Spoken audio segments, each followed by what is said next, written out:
j'ai pas pu le suivre tellement il marchait vite. Il est passé à 100 à l'heure dans l'expo et elle dit il avait tout radiographié. Et après, son texte ressortait ce que... Et ce texte est génial. Justement, là, ça me fait penser forcément aux champions d'échecs, aux grands champions d'échecs, Joël Lautier. Ils sont supérieurement intelligents, dit-on, ils sont géniaux, et souvent on les soupçonne d'être fous. Et parmi les grands champions du monde, je pense forcément à Bobby Fischer, là, on s'est dit, il est fou. Alors, quelle est votre vision, vous, en tant que champion d'échecs, mais aussi en tant que spectateur? Est-ce qu'ils sont vraiment fous, ces gens-là, ou est-ce qu'ils sont simplement beaucoup plus rapides et beaucoup plus géniaux que nous? Je ne parle pas de vous, là, puisque vous faites partie des... Lorsqu'on s'est présenté tout à l'heure, lorsque j'ai dit que j'étais joueur d'échecs, mon voisin de gauche m'a dit « Ah, c'est vous la pièce à conviction de la soirée, alors ?» Puisque c'est vrai qu'on associe très souvent le joueur d'échecs avec le génie, d'une part, et avec la folie, pour pas mal de raisons. Parce que le jeu d'échecs, d'abord, c'est un monde qui est complètement... qui est clos en lui-même, et qui absorbe ceux qui s'y adonnent. Donc vous avez, ça réunit toutes les caractéristiques qui, en général, sont des symptômes de la folie, c'est-à-dire que ce sont les joueurs, lorsqu'ils sont complètement passionnés par le jeu, sont un peu déconnectés du reste du monde, vivent dans une autre dimension un petit peu, atteignent des sommets de maîtrise, de virtuosité dans un monde que souvent les autres ne comprennent pas, parce que c'est quelque chose qui a un niveau même qui est un peu inquiétant, un petit peu, enfin quelque chose qui n'a pas d'accroche avec la vie pratique, la vie de tous les jours. Donc c'est vrai qu'il y a un petit peu ces différentes choses-là. Mais ceci dit, il y a eu quelques grands champions d'échecs qui étaient un petit peu dérangés, oui, on peut le dire. Mais en dehors de ça, la grande majorité des gens tout à fait sains. Les quelques génies... alors c'est vrai que la folie est souvent un alibi du génie aussi. Hein. C'est-à-dire que les joueurs sont par la suite, rétroactivement, on peut dire, considérés géniaux parce qu'ils ont été fous.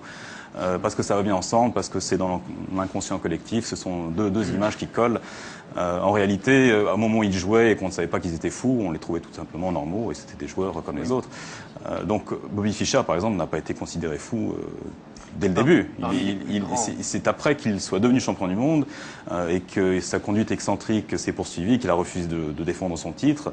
Enfin, son histoire est assez fabuleuse. Oui, mais elle peut s'expliquer autrement que par la folie. Oui. Il avait d'autres raisons, et parfois des bonnes, de ne pas faire certaines choses. Je pense que ce qui différencie un petit peu les joueurs d'échecs des artistes, c'est qu'eux ont une validation automatique de leur valeur. C'est-à-dire que par les résultats qu'ils montrent, si vous gagnez des tournois avec... beaucoup de points d'avance, si vous êtes champion du monde pendant X années, vous démontrez quand même qu'en tout cas dans votre art que vous maîtrisez, vous êtes le meilleur. Dans la peinture, dans la musique, c'est évidemment plus difficile à cerner, plus difficile à juger. Donc les joueurs d'échecs, quelque part, ont une sorte de ligne qui les ramène dans le droit chemin, si on peut dire. C'est-à-dire que si vous êtes un joueur fou, mais qui n'est pas très fort, personne ne va s'intéresser à vous, et même personne ne saura que vous êtes fou, parce qu'on ne vous connaît même pas. Par contre, si vous êtes un joueur génial, alors on vous pardonnera vos folies, et quelque part, ça fera un peu partie de votre personnage. Donc je pense que les joueurs d'échecs sont un cas un petit peu particulier. Maintenant, c'est vrai que une partie d'échecs prend énormément de personnalité. Il y a un enjeu très important quand on joue une partie. Bobby Fischer, justement, disait que le moment qu'il préférait dans une partie d'échecs, c'était celui où il sentait qu'il était en train d'écraser l'ego de son adversaire. Et c'est vraiment ça, une partie d'échecs à haut niveau, c'est un vrai combat. Il y a un cas très extraordinaire, à ce point de vue-là, d'un grand artiste contemporain qui est devenu un grand joueur d'échecs. C'est évidemment Marcel Duchamp. Marcel Duchamp, oui, bien sûr. Et je me suis toujours demandé ce que ça signifiait, cette façon qu'il a à un moment de lâcher son entreprise artistique, éminemment mentale, éminemment cérébrale, avec l'idée derrière la tête de dire moi au fond je voudrais faire un jeu d'échecs sur un échiquier tridimensionnel, c'est-à-dire faire une partie d'échecs en 3 dimensions, ce qui supposerait une espèce de génie mental équivalente à certains génies mathématiques qui sont qui sont des cas de folie en fait, qui peuvent être analysés comme une espèce de folie particulière. Alors est-ce que c'est ça ou est-ce que c'est comme Rimbaud qu'arrête d'écrire et qui se réfugie dans le désert? Duchamp s'arrête de travailler et pendant 12 ans, 13 ans, va devenir joueur d'échecs, brillantissime.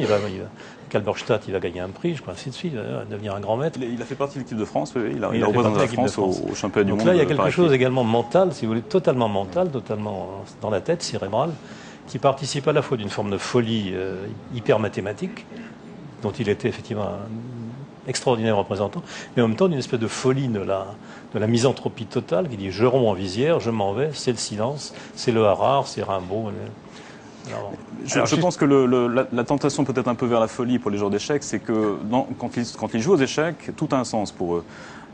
Chaque déplacement de pion correspond à un plan, correspond à une idée générale. Et quand la partie s'arrête et qu'ils sont ramenés dans le monde de tous les jours, tout paraît assez fade finalement, et ils perdent un peu l'intérêt des choses simples, des choses banales, et donc se désintéressent. Et s'ils ont leur psychisme est un petit peu fragile, ils ont tendance à ne se sentir vivre que quand ils jouent une partie d'échecs.